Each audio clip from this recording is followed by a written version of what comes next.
नमस्कार, आप देख रहे हैं DS4। मैं हूं आपके साथ नफीसा खान। जहां एक तरफ गर्मी बढ़ रही है तो वहीं दूसरी तरफ सियासी पारा भी आई है। कुल मिलाकर दोनों ही इस वक्त पीक पर हैं।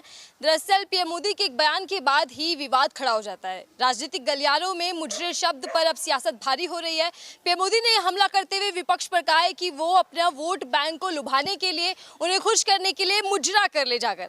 इसमें विपक्ष ने सत्ता पक्ष को घेर लिया है। वो सवाल खड़ा कर रहे हैं कि आखिर पीएम मोदी की ये कैसी भाषा है। अब चर्चा लगातार इसी पर है कि आखिरी चरण तक आते आते मुजरा शब्द कहां से आ गया। चर्चा कर लेते हैं। मेरे साथ चर्चा करने के लिए राजकुमारी जी जुड़ चुके हैं, जो कि परिचय की मोहताज तो बिल्कुल नहीं रही, लेकिन फिर भी आपको बता देती हूँ कि ये वही महिलाएं जिन्होंने राहुल गांधी को घर दिया था। अब जब विपक्ष को मुजरा शब्द कहकर पीएम मोदी वार कर रहे हैं तो इनसे समझना जरूरी हो जाता है कि आखिर राजनीति में मुजरा शब्द आया कहां से। राजकुमारी जी, बहुत बहुत स्वागत है आपका। हम अक्सर बात करते रहते हैं, तमाम मुद्दों पर चर्चा की है, लेकिन अब जब आखिरी फेज के दौर पर हम खड़े हैं, दरवाजे पर हम खड़े हैं, तब वहां पर दस्तक दे दी है मुजरे शब्द ने। क्या कुछ कहेंगे इस बयान को लेकर? पीएम मोदी के वार पर सबसे पहली प्रतिक्रिया आपकी क्या है? देखिए, अगर देश का प्रधानमंत्री एक मुजरा शब्द की बात करता है तो ये बहुत शर्मनाक बात है, बहुत दुख की बात है, बहुत जलील बात है। इनकी एक प्रधानमंत्री होकर कितनी छोटी, कितनी घटिया बात उन्होंने किया है कि बाकी लोग जाके मुजरा करें। प्रधानमंत्री को ये शोभा देता है इस तरीके से महिलाओं का अपमान करना। वो जाके नौटंकी करते हैं, भावुक हो जाते हैं, रोने लग जाते हैं, कहते हैं हम देश की महिलाओं का दुख दर्द बहुत झेल नहीं पाते, भावुक रोने का नौटंकी करने लग जाते हैं।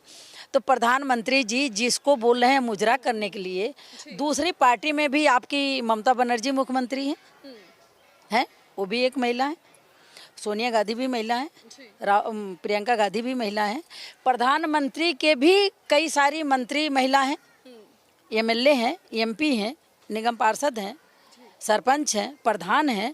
तो यही वो सम्मान कर रहे हैं देश की महिलाओं का कि जाके मुजरा करें। मुजरा किससे करवा रहे हैं? दूसरी पार्टी की महिलाएं, वो हमारे देश की महिला नहीं है। प्रधानमंत्री से मैं पूछना चाहती हूँ कि जो देश की महिलाओं का वो अपमान कर रहे हैं, जलील कर रहे हैं, इतनी छोटी बात एक प्रधानमंत्री हो के इतनी गिरी हुई भाषा का इस्तेमाल कर रहे हैं, क्या दूसरी पार्टी की महिलाएं हमारे देश की महिला नहीं है? उनका सम्मान नहीं है? प्रधानमंत्री जी उनसे मुजरा करवा रहे हैं। तो प्रधानमंत्री जी जो ये बहकी बहकी बातें कर रहे हैं, उटांग पटांग की बातें कर रहे हैं, उनकी गलती नहीं है। रावण भी बहुत अहंकार में था। रावण भी सोचता था कि हमारा कोई कुछ नहीं बिगाड़ पाएगा। आखिर लंका का दहन हो गया, नाश हो गया, उस कुल में कोई जो दिया बत्ती जलाने वाला नहीं है। तो प्रधानमंत्री जी घबराए हुए हैं। इनको पता है कि अब हमारी विदाई है, अब हमारा अंत है। तो उनके जो दिल में आ रहा है उटांग पटांग वो बोल रहे हैं। उनको ये नहीं मतलब है कि हम जो मुजरे के शब्द कह रहे हैं वो भी हमारे देश की महिला हैं, वो भी किसी की बीबी हैं, किसी की बेटी हैं, किसी की बहन है। तो क्या प्रधानमंत्री की इतनी औकात कि तुम प्रधानमंत्री बन गए हो तो देश की महिलाओं से मुजरा करवाओगे? प्रधानमंत्री बनाने वाले हमारे देश के ही लोग हैं, चाहे जेंट्स हैं, युवा हैं, बेटियां हैं, लेडीजें हैं, हमारे देश के ही लोग वोट दे के उनको प्रधानमंत्री बनाए हैं। तो प्रधानमंत्री का इतना घटिया शब्द, इतना छोटा शब्द सुन के देखो, देश के लोग इस बात पे बहुत दुखी हैं। हम लोग भी, देश की महिलाएं भी दुखी हैं। हम लोग भी इस चीज़ पे बहुत चिंता है कि देश का प्रधानमंत्री ऐसी उटांग पटांग की बातें कर रहे हैं कि मुजरा करो।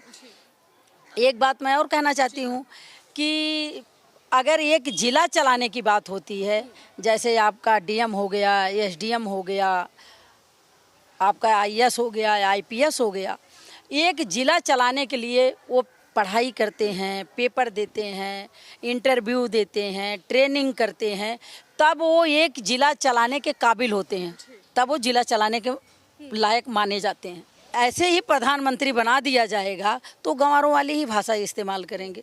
पढ़े लिखे लोग, राहुल गांधी पढ़े लिखे हैं, कोई शब्द ऐसे बोलते हो तो बता दो आप। अगर किसी महिला के बारे में राहुल गांधी ऐसे बोलते हो तो आप बता दो। प्रधानमंत्री जी मुजरा करवा रहे हैं, ये तो बहुत शर्म की बात है, बहुत शर्म की। चर्चा करें उससे पहले राजकुमारी जी, आखिर राजनीति में जो बयानबाजी चल रहे हैं, जो एक दूसरे पे हमले चल रहे हैं, उसका स्तर इतना नीचे गिर गया कि अब मुजरा शब्द का इस्तेमाल करना पड़ा, वो भी चुनावी रैली में। जब अनपढ़ गंवार लोगों को कुर्सी दी जाएगी, मैंने बोला कि एक जिला चलाने के लिए कितना मेहनत वो करते हैं, उनके समझ में ही नहीं आता कि हम क्या बोल रहे हैं, महिलाओं के लिए क्या बोल रहे हैं, किसका अपमान कर रहे हैं। वो बौखलाए हुए हैं। उनको पता है कि अब हमारी विदाई हो रही है, कुछ भी बोल सकते हैं। लेकिन पीएम मोदी कह रहे हैं ना, जो विपक्षी अलायंस है इंडिया गठबंधन, वो अपने वोट बैंक को खुश करने के लिए अब संविधान बदलना चाहता है और उन्हीं के सामने मुजरा करने के लिए तैयार है अभी इंडिया अलायंस। प्रधानमंत्री देखिए, प्रधानमंत्री बिल्कुल एकदम मतलब प्रधानमंत्री की गरिमा वो ख़त्म कर चुके हैं। वो कब क्या बोल दें कोई भरोसा नहीं। कभी तो आप लोगों के सामने ही देखिए, प्रधानमंत्री के एक शब्द को पूरा हिंदुस्तान देखता है कि प्रधानमंत्री बोलने जा रहा है। वही प्रधानमंत्री कभी कहता है मैं 35 साल भिक्षा मांग के खाया, वही प्रधानमंत्री कभी कहता है मैं 30 साल भिक्षा मांग के खाया, वही प्रधानमंत्री कहता है मैं 15 साल भिक्षा मांग के खाया। आप लोग सुनते होंगे कि प्रधानमंत्री जी एक इंटरव्यू में बोल रहे थे कि मैं छोटा था तभी बहुत शौकीन था। ये तो परमात्मा ने मेहरबानी बरसा दी कि उनकी पूरी शौक पूरा हो रही है। वो 8,000 करोड़ की फ्लाइट में घूमें, 40,000 का मशरूम खाएं, दिन में 15 सेट कपड़े बदलें, उनकी शौक पूरी हो रही है। वो ऊपर वाले मेहरबान हो गए। वो कहते हैं कि ऊपर वाला मेहरबान तो गधा भी पहलवान। वो कुछ भी बोल सकते हैं। हाँ, जो उनके समझ में आया वो वोट लेने के चक्कर में कुछ भी बोल सकते हैं। एक इंटरव्यू में मैंने देखा कि वो कह रहे हैं कि मैं छोटा था तभी से बहुत शौकीन था।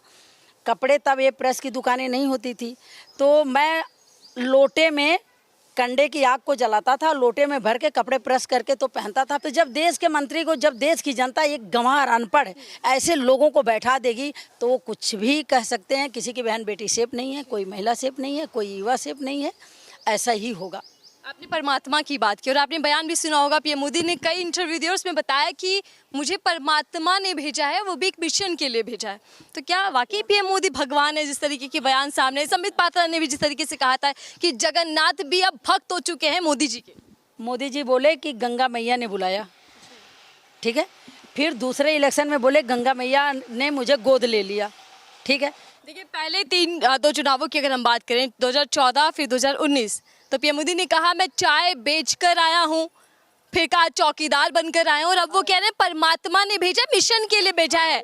विपक्षी अलायंस जो है, भ्रष्टाचारी जो है, उनको जेल भेजने के लिए भेजा। प्रधानमंत्री जी का कभी गंगा मैया ने बुलाया, कभी गंगा मैया ने गोद लिया, कभी मैं अच्छा काम करने के लिए आया हूँ। प्रधानमंत्री जी ने आज तक अच्छा काम क्या किया? एक काम तो बताएं कि मैंने ये काम अच्छा किया, या जो उनके अंधभक्त हैं वो तो बताएं कि प्रधानमंत्री ने एक काम कर दिया। क्या काम किए? बस एक चीज़ हमने सुना है कि जो श्री राम को लाए हैं उनको हम लाएंगे। यही हमने सुना है कि भगवान को ये लोग पैदा किए हैं और भगवान को लाए हैं।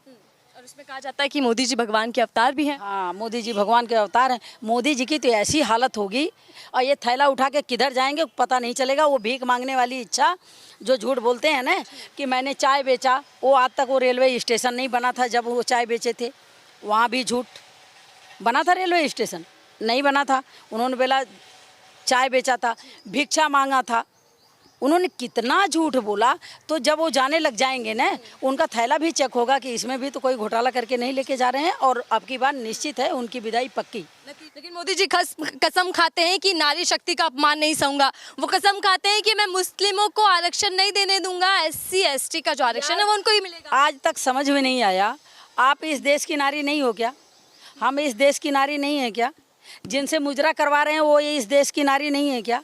जिनका रेप हो रहा है वो ये इस देश की नारी नहीं है क्या? जिनको ये जर्सी गाय बोलते हैं वो इस देश की नारी नहीं है क्या? जिन महिलाओं को ये विधवा बोलते हैं वो ये देश की नारी नहीं है क्या? मैं तो पूछती हूँ प्रधानमंत्री जी, एक बार कम से कम बता दो तो सही कि हाँ, किस नारी को अपने देश का मानते हो? क्या कंगना रनौत को मानते हो? सिर्फ कंगना रनौत इस देश की रानी महिला है और ये आपकी स्मृति ईरानी है। अगर आप दो ही को मानते हो कि हमारे देश की महिला है तो एक बात अलग है। नहीं तो मेरे समझ से तो चाहे वो गरीब हो या अमीर हो, छोटी कास्ट को हो, बड़ा कास्ट को हो, महिला तो महिला है, सम्मान तो सम्मान है, इज्जत तो इज्जत है, सबकी इज्जत बराबर है, महिला की इज्जत बराबर है। अब वो किस महिला को अपने देश की मानते हैं तो प्रधानमंत्री ही बताएंगे, हम कैसे बता सकते हैं? बताओ। भ्रष्टाचार को लेकर लगातार विपक्ष को घेरा जाता है। पीएम मोदी कह रहे हैं कि अब उल्टी गिनतियां शुरू हो चुकी है, काउंटडाउन शुरू हो चुका है। 4 जून के बाद एक एक करके सारे भ्रष्टाचारी जेल जाएंगे।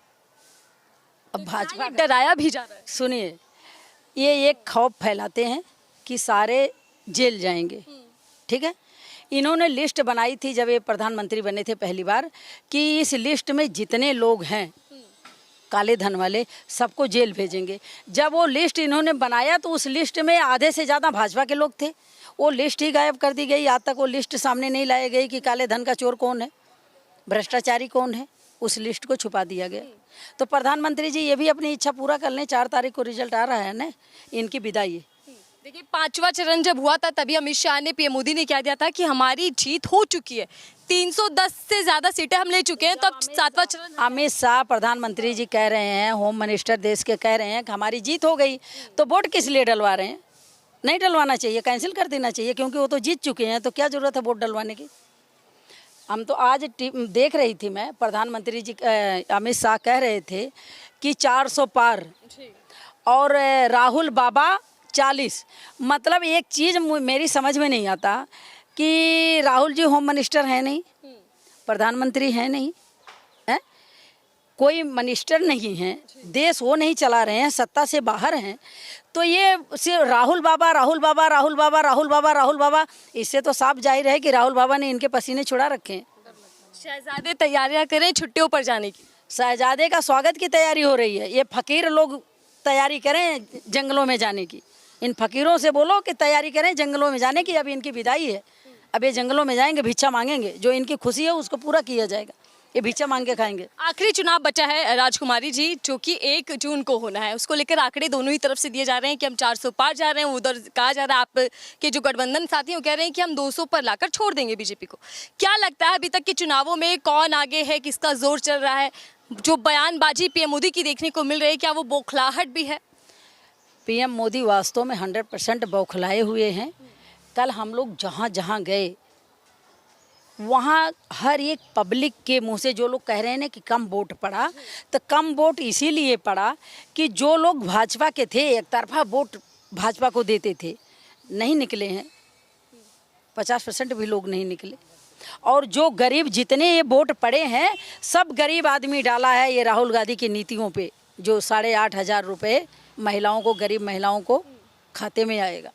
ये नीतियों पे जितने वोट गए, आप रिजल्ट देखो ना, रिजल्ट आ जाएगा, अपने आप समझ में आ जाएगा। प्रधानमंत्री जी की विदाई है, इनके समझ में आ जाएगा। लेकिन मैं आखिरी सवाल ले रही हूँ, आपके लिए विदाई है, लेकिन जो ये मछली, फिर मंगलसूत्र और अब मुजरा, आपको नहीं लग रहा है कि जो शब्द इस्तेमाल किए जा रहे हैं, जो विपक्ष को घेरा जा रहा है, उसका कहीं ना कहीं नुकसान इन लोगों को होगा? देखिए, मैं तो अभी भी बोलती हूँ, जहाँ अभी चुनाव होने वाला है वहाँ की महिलाओं से मैं अपील करती हूँ कि वो महिलाएं अभी भी सावधान हो जाएं। अपनी एरिया में जहाँ चुनाव है, हम लोग तो देखिए अपनी एरिया में जिता रहे हैं, कांग्रेस आ रही है, जहाँ झाड़ू है वहाँ झाड़ू आ रही है। उन महिलाओं से अपील करती हूँ कि अभी भी आप लोग सावधान हो जाएं। जो आदमी मंगलसूत्र की बात करता है बिकवा दूंगा, जो आदमी महिलाओं को विधवा बोल सकता है, जो आदमी जर्सी गाय महिलाओं को बोल सकता है, जो आदमी उटांग पटांग की बातें महिलाओं के बारे में बोलता है कि हम मुजरा करवा देंगे, उस आदमी से सावधान रहने की ज़रूरत है। क्योंकि नरेंद्र मोदी जी को देखिए, उनको कुछ पता नहीं है कि बीबी क्या होती है, बेटी क्या होता है, या बहन बेटी किसी की, इस देश की महिलाओं का सम्मान क्या होता है, मोदी जी को कुछ पता नहीं। चलिए ठीक है, धन्यवाद हमसे बातचीत करने के लिए। राजकुमारी जी हमारे साथ जुड़ी हुई थी, जिनसे हम समझ रहे थे कि ये जो मुजरा शब्द अब सियासी गलियारों में सुनाई और दिखाई दे रहा है, इससे आने वाले समय में, क्योंकि आखिरी फेज बचा है, उसमें किसको नुकसान होने वाला है। पीएम मोदी के इस बयान के बाद, भाषण के बाद विपक्षी जो गठबंधन है वो सत्तापक्ष को लगातार घेर रहा है, लेकिन एक चुनाव बचा है, यानी कि एक फेज बचा है, और देखना ही होगा कि आने वाले समय में क्या मुद्दा और बदलने वाला है, जबानें फिसलने वाली है, या फिर से ये जो मुजरा शब्द है ये बीजेपी के लिए मुश्किलें खड़ी करने वाला है। फिलहाल के दीजिए।